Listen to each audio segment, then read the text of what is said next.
بسم اللہ الرحمن الرحیم۔ اللہ تبارک و تعالیٰ کے نام سے شروع جو بہت بڑا مہربان نہایت رحم کرنے والا ہے۔ اللہم صلی علی محمد وعلی آل محمد وبارک وسلم۔ لاکھوں کروڑوں درود و سلام حضور صلی اللہ علیہ وآلہ وسلم پر اور اس کی آل پر۔ محترم ناظرین، السلام علیکم۔ ہم امید کرتے ہیں کہ آپ خیریت سے ہوں گے اور خوش ہوں گے۔ محترم ناظرین، آج کی اس ویڈیو میں ہم آپ کو دو مشہور ترین انسان، ایک سلطان اور ایک شیخ کا واقعہ سنائیں گے۔ محترم ناظرین، اس واقعہ کو پورا سمجھنے کے لیے آپ سے ہماری یہ گزارش ہے کہ آپ ہماری اس ویڈیو کو اینڈ تک لازمی دیکھیں اور ہمارے یوٹیوب چینل کو سبسکرائب کریں۔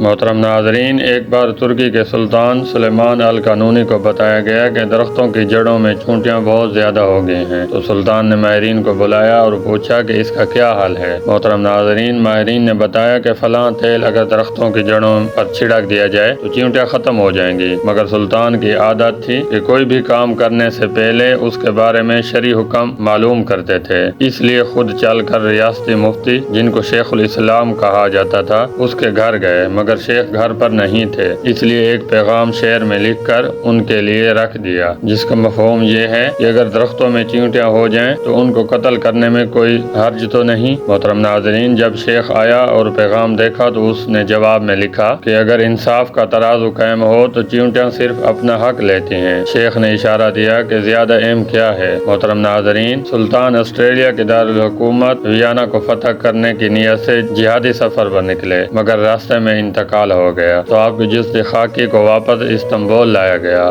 آپ کی تجہیز و تکفین کے دوران آپ کا وصیت نامہ ملا، جس میں لکھا تھا کہ میرا صندوق بھی میرے ساتھ دفن کرو۔ محترم ناظرین، یہ پڑھ کر علماء حیران ہو گئے اور یہ سوچنے لگے کہ یہ ہیرے جواہرات سے بھرا ہوا ہوگا اور اتنی قیمتی چیزوں کو مٹی میں دفنایا نہیں جا سکتا، اس لیے صندوق کھولنے کا فیصلہ ہوا۔ محترم ناظرین، جب صندوق کو کھول دیا گیا تو یہ دیکھ کر سب لوگ حیران رہ گئے۔ اس میں وہ تمام فتوے تھے جو علماء سے لینے کے بعد سلطان نے اقدامات کیے تھے، اور ساتھ دفنانے کا مقصد یہی تھا کہ اللہ تعالیٰ کو ثبوت پیش کروں گا کہ میں نے کوئی بھی حکومتی فیصلہ اسلام کے خلاف نہیں کیا، بلکہ علماء سے فتویٰ لے کر کیا۔ محترم ناظرین، یہ دیکھ کر شیخ الاسلام ابو سعود، جو کہ ریاستی مفتی تھے، وہ رونے لگے اور کہا کہ سلطان، تم نے تو اپنے آپ کو بچا لیا اور اب ہمیں کون بچائے گا۔ محترم ناظرین، ہماری اللہ تعالیٰ سے دعا ہے کہ اللہ تعالیٰ ہم تمام مسلمانوں کو اچھے اور نیک کام کرنے کی توفیق عطا فرمائے۔ آمین ثم آمین۔ ہم امید کرتے ہیں کہ ہماری آج کی یہ ویڈیو آپ کو پسند آئی ہوگی۔ اگر ہماری آج کی یہ ویڈیو آپ کو پسند آئی ہے تو ہمارے یوٹیوب چینل کو سبسکرائب کریں، اس ویڈیو کو لائک کریں، شیئر کریں اور کمنٹ باکس میں اپنی رائے کا اظہار کریں۔ بہت شکریہ۔